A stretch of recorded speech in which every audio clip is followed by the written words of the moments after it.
आज हम लोग पुनः चेतना बायोलॉजी प्लेटफॉर्म पर 12th के बायोलॉजी के 2027 के फाइनल एग्जाम के लिए ऑब्जेक्टिव लेकर आए हैं। चैप्टर का नाम है ह्यूमन रिप्रोडक्शन, मानव जन्म से संबंधित ऑब्जेक्टिव है, जो बहुत ही महत्वपूर्ण क्वेश्चन है, जो बोर्ड एग्जाम में पूछने की चांस है।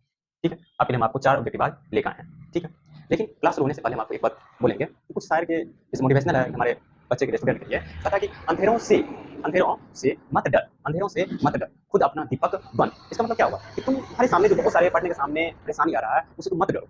इसीलिए शायर ने लिखा अंधेरों से मत डर, अंधेरों से मत डर, खुद अपना दीपक बन। मतलब तुम उस रास्ते को, बहुत सारी परेशानी है उसको दूर कर सकते हो और अच्छे से मन से पढ़ सकते हो। इसीलिए कहा कि दीपक अपना, खुद अपना दीपक बन। ठीक है, ये आप याद रख सकते हैं, अंधेरों से मत डर, खुद अपना दीपक बन। तो आज हम फर्स्ट क्वेश्चन पढ़ेंगे। पहला क्वेश्चन है क्या, 400 शुक्राणु निर्माण में कितने द्वितीयक शुक्राणु कोशिका की आवश्यकता होगी? इसमें क्या है, 400 शुक्राणु निर्माण में कितने द्वितीयक शुक्राणु कोशिका की आवश्यकता होगी? तो ऑप्शन ए में है 100, ऑप्शन बी में है 200, ऑप्शन सी में है 40, ऑप्शन डी में है 400। तो आप लोग बोलिए इसका ऑप्शन कौन सा होगा? 400 शुक्राणु निर्माण करना, हमको कितने निर्माण करना? 400 शुक्राणु। कितने द्वितीयक शुक्राणु की आवश्यकता है? यहाँ द्वितीयक करा, प्रथम नहीं, यहाँ द्वितीयक शुक्राणु करा।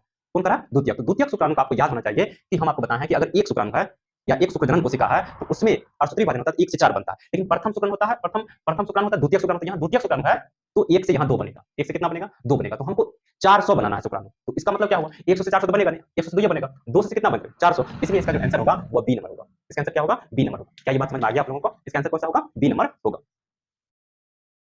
इसका आंसर होगा बी नंबर। इतना बात आपको याद रखना होगा। ठीक है, चलिए हम दूसरा क्वेश्चन पढ़ते हैं। गर्भाशय किससे संबंधित है?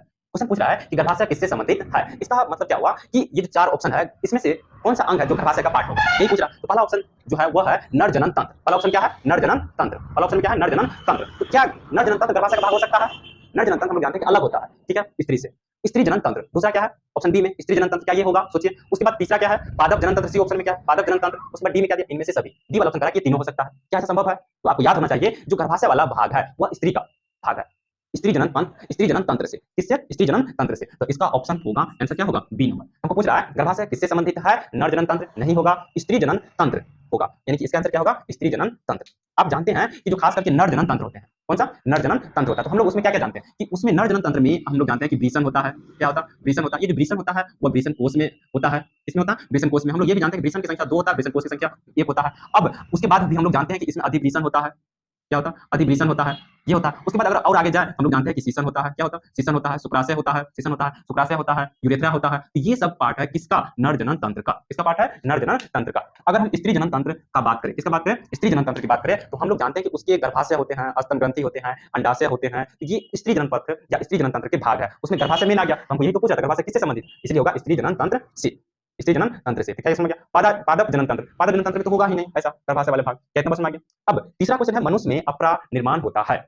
हम लोग जानते हैं जब युग्मनज मेल गैमेट और फीमेल गैमेट का संलयन होता है तो जायगोट का निर्माण होता है, और जायगोट धीरे धीरे जब विकास करता है तो बहुत सारे जब कोशिका का समूह बन जाता है तो उसको कहा जाता है भ्रूण। उसको क्या कहा जाता है? भ्रूण। जब भ्रूण का निर्माण हो जाता है जिसको हम बोले थे कोरक पुट्टी, जब वो कोरक पुट्टी अवस्था में आ जाता है, मतलब 64 या कोशिकीय अवस्था में आ जाता है, तब वो गर्भाशय स्तर में पहुंच जाता है। फ्लोपियन नलिका से आपको याद होगा। तब फ्लोपियन नलिका से जब गर्भाशय वाले पार्ट में आते हैं तो उसमें गर्भाशय क्या करता है? एक अस्तर का निर्माण करना शुरू कर देता है। तो उसी अस्तर को हम कहते हैं अपरा। और हम लोग ये भी जानते हैं कि अपरा जो खास करके होते हैं भ्रूण को पोषणीय पदार्थ प्रदान करते हैं, जैसे और गैस के संबंधित ऑक्सीजन हो गया, ऑक्सीजन भी प्रदान करते हैं, और वहां जो कार्बन डाइऑक्साइड बनते हैं उसको भी बाहर निकलने का काम करता है। लेकिन ये हमको क्वेश्चन में यह पूछ रहा है कि मनुष्य में अपरा निर्माण होता है, मतलब अपरा किस प्रकार से निर्माण होता है। तो पहला ऑप्शन है इम्यूनियन द्वारा। क्या ये इसका आंसर होगा?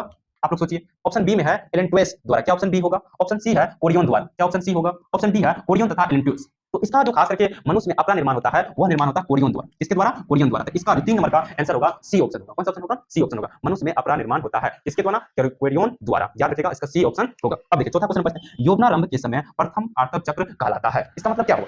इस क्वेश्चन को ध्यान से समझिए। क्वेश्चन पूछ रहा है यौवनारंभ के समय प्रथम आर्तव चक्र कहलाता है। सबसे पहले तो आपको पता होना चाहिए कि यौवनारंभ के समय ही किसी भी फीमेल में आर्तव चक्र या मासिक चक्र फर्स्ट बार या उसी समय में शुरुआत होगा। हम लोग ये भी जानते हैं कि 8 से 9 बार से 10 साल पहले, यानी कि बच्चे का जन्म हुआ तो लगभग 8 से 10 साल तक उसमें कोई भी मासिक धर्म या मासिक चक्र शुरू नहीं होगा। तो जब किसी भी फीमेल में प्रथम बार मासिक धर्म या मासिक चक्र शुरुआत होता है, तो फर्स्ट बार जो मासिक धर्म होगा तो उसको क्या नाम रखा है वैज्ञानिक, ये क्वेश्चन हमसे पूछ रहा है। ठीक है, तो ऑप्शन हम पढ़ते हैं। ऑप्शन ए में दिया है अंडाणु। क्या इसका आंसर होगा?